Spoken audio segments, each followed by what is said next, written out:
Hello, welcome back sa Unity 6 na RTS game. Tapos, 'di ba sabi ko na marami pa tong errors at saka bug. Kasi what if marami tayong workers na nakaselect, then click natin yung ganyan, then ganito naman, tapos na deselect. So gusto natin once selected ganyan, pag click ko ganyan, then dapat ito nakaselect pa, 'di ba? And another bug, pag naka-click tayo dito and then cancelin natin, pag nag-stop siya, tatapos ito. Kasi kung pupunta tayo sa ating code, kasi dito ang sabi sa ating has arrived, if yung agent natin na remaining distance is lesser than stopping distance, then return tayo ng true. But the problem is, sure pa ba tayo kung same pa ba na position yung hinahanap yung pag-build natin? So, kaya gagawa tayo ng cancel na ah, construction once na disturb natin si worker. So, dito tayo kay una sa selection manager. So, sa selection manager, gawa tayo ng function para sa ating ito. So, remove natin yan. Okay, ang gagawin natin is gawa tayo ng method sa baba. Okay, sa baba, ano magandang itawag sa method? Ito na lang, sige. Void na confirm building and deselect worker. So, ang taas. So, kasi ito, purpose naman nito is i-remove natin yung worker na selected lang. Hindi natin i-deselect sa lahat. So, if yung active worker is not equal to null, then yung selected object natin that remove is yung active na worker sa ating list. Then yung active na worker naman, siya lang yung i-deselect natin. 'Di ba? And then update natin yung UI.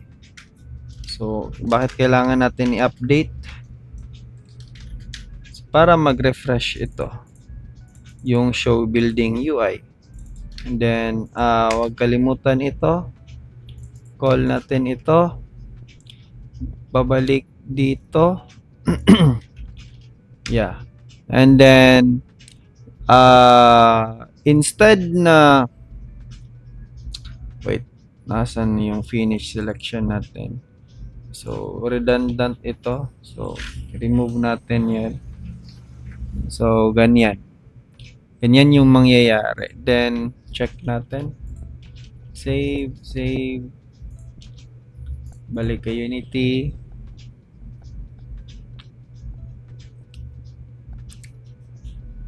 Oops, bakit nag-error?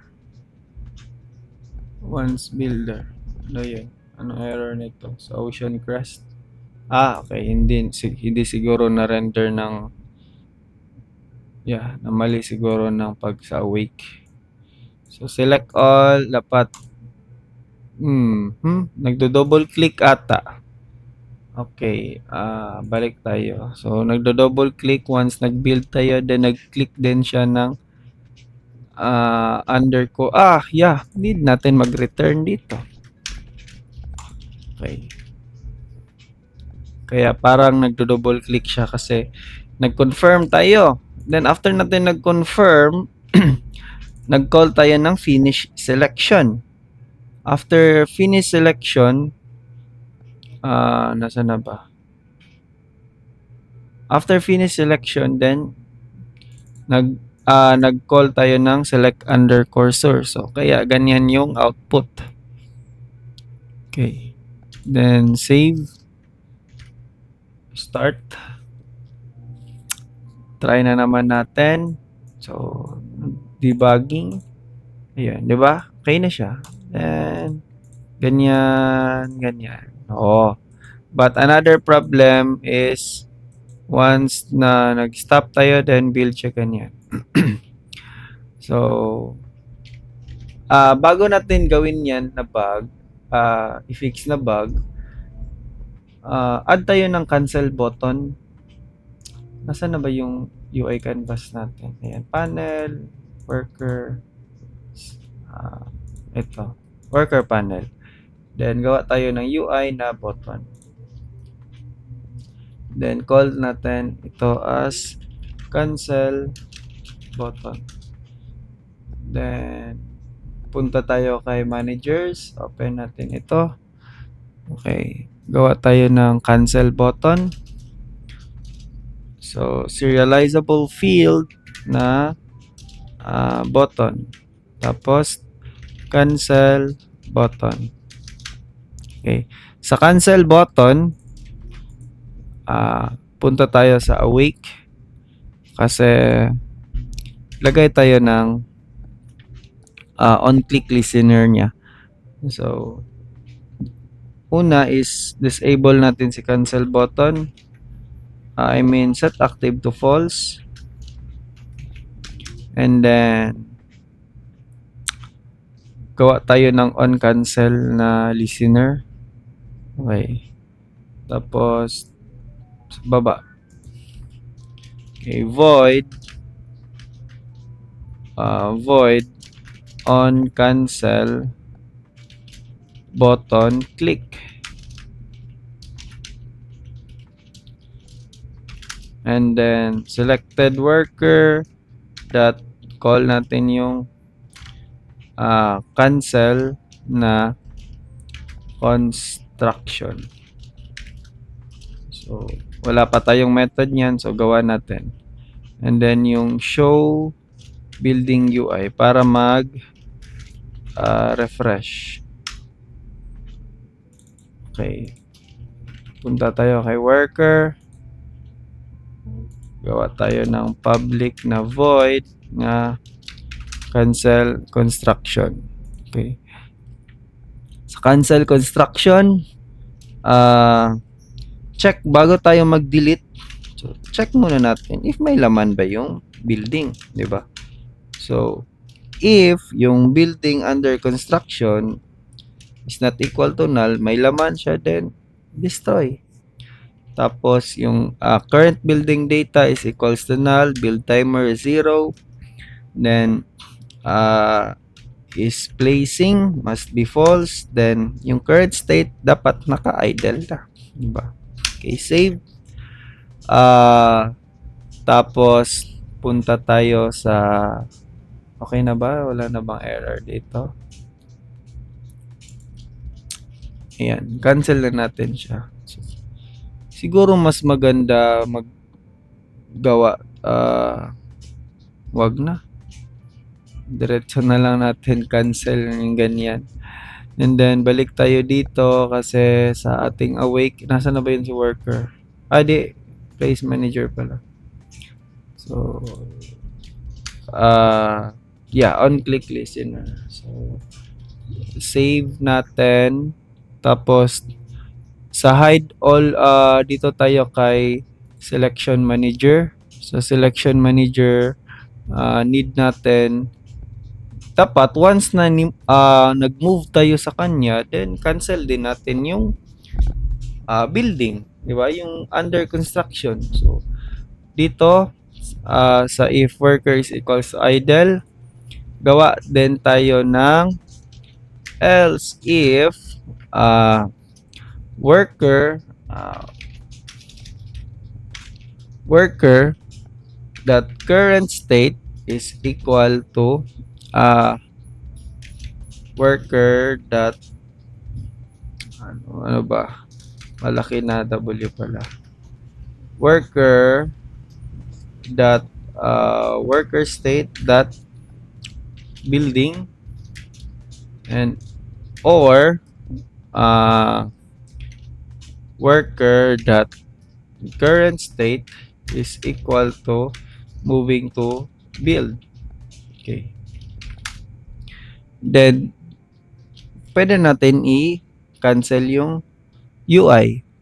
So, building place manager dot instance then dot show cancel na UI. So, gawan muna natin. Then, kay worker lang. So, tapos, mag-return tayo dito. Kasi pag di tayo nag-return, then, ina-hide natin yung UI natin. So, gawa tayo ng method dito kay show cancel. So, baba tayo. Okay, show cancel. Then, public na void show cancel. Tapos sa worker, ganyan. So, okay. Save natin. Cancel button. Naka-false. Okay. False. Tapos, mali. Tapos, yung show building UI natin, ito, so kabaliktaran lang sila. And then, populate. Tapos, need na din natin ilagay itong cancel button. Ito din. I-hide natin yan. Then, hindi dyan. Dito. So, dapat show building UI naka-false. Okay, save. Ano pa ba? Sa hide all UI, meron tayong kulang dyan. So, nasa na ba ito? Sa hide UI, need din natin ng cancel na button. False natin. Okay, then. So, since nag-hide tayo, call din natin yung cancel placement. Wait lang, wala pa akong cancel placement dito. Cancel placement. Wala nga. So, gawa tayo. So, sa baba, void cancel placement. So, it means zero natin yan lahat. So, para iwas yung mga errors at bugs. So, save. Save.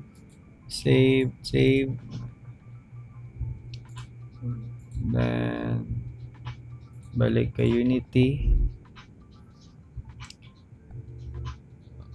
Okay. Save. Baka mag-run out. Then, click. Nga pala. Wala palang cancel button dito. Then, run. Then, let's see. Highlight natin sila. Tapos, ganyan. Cancel natin. Nag-true pa rin siya. Tapos, i-refresh natin. Pag ganyan, tapos click, tapos cancel. Okay. At least gumana yung cancel, di ba? Refresh natin. Hindi. Yung text. Tawagin natin cancel. Okay. Bakit ayaw niya once na na-move natin? So, dapat once na move tayo, so, dapat i-cancel din natin yung okay. Dito. Need natin ng cancel. Need natin i-call yung cancel. Dapat mag-update din tayo ng mga UI.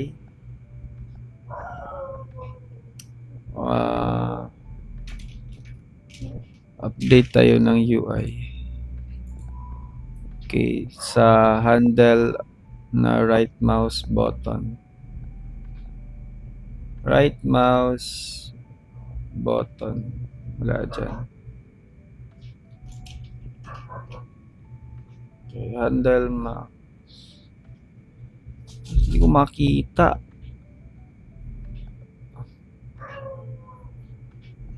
Handle.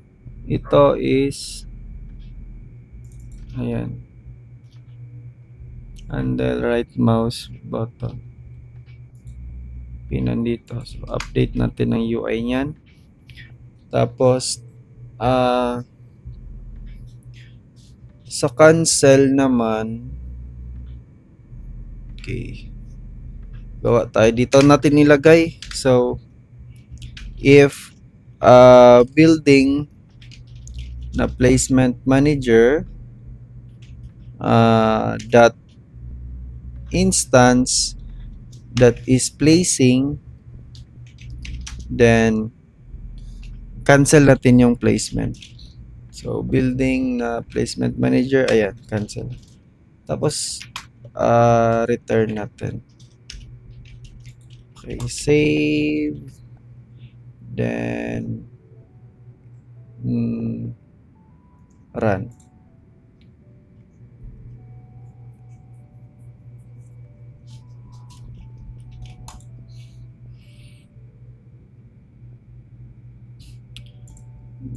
Move tayo dyan. Ba't ayaw? Again. Ayaw niya na mag-place. Yun na nga, nag-bug na. Cancel natin. Cancel. But dapat. Okay. So, next is okay, ganito na lang. Instead na gawa tayo ng another list nito. So, gagawa na lang tayo ng another list. So, lagay natin siya above sa ating raycast. So, list of base unit. Ayan, movable units. And then, dito naman, sa selected na object natin, check natin if yung object, if yung object is worker. So, if worker siya, then let's call him as worker. Then, lagay natin dito, worker dot cancel construction. So, and then, movable units, add natin siya as sa worker. Okay.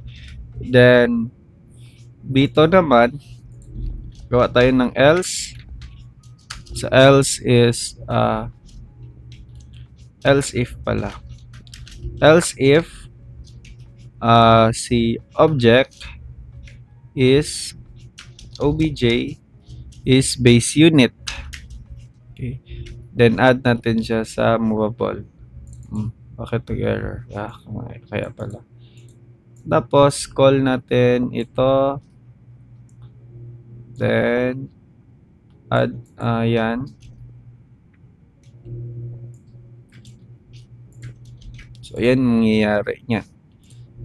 So, movable. So, since na-add na natin, so, gawa na lang tayo nito. So, ay, nasa labas nga pala to, no? So, dito na lang natin siya ilagay. Then, test natin.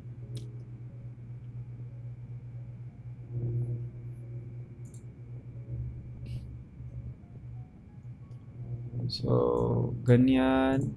Move tayo. Cancel natin. Ayun, gumana nga. Tapos, move isa dyan. Cancel mo. Okay.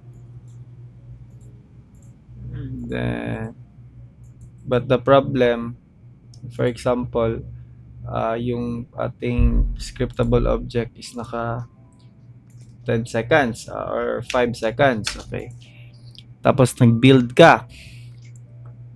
So, ayan, nag-build ka. Ayan, build, tapos nag-build.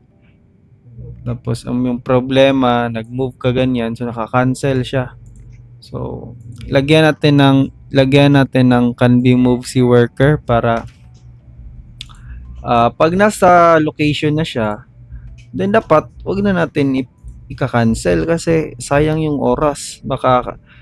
Kasi minsan di natin sinasadya na part siya sa na-select sa ating selection unit na yung selection box. So,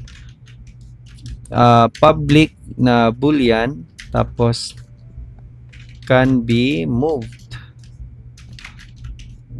Then equal tapos current state must not equal to worker state dot building. Then call natin call natin siya. Balik tayo kay selection manager. If tayo dito, if worker, if yung worker ba, if worker that can be moved, then if can be moved, then cancel natin. Ayan. I-save.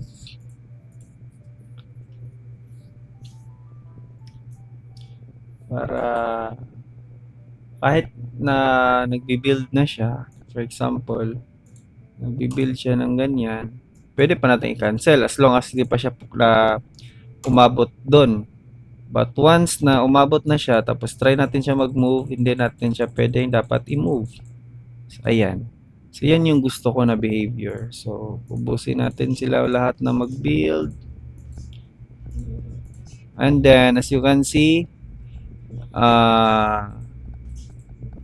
na-deselect lang yung mga para sa worker. And okay. So siguro yan na siguro para sa logic ng pag-build. But kung mapapansin natin, I think merong problema. Kasi yung building ay ganyan yung muka. Kasi kung i-check natin yan, double click lang, click natin. Wait lang ha. Okay. Nasa gitna siya, di ba? So, next video is dapat naka-offset. Offset siya. So, dapat nakapatong siya ng ganyan. Okay. I-stop na muna.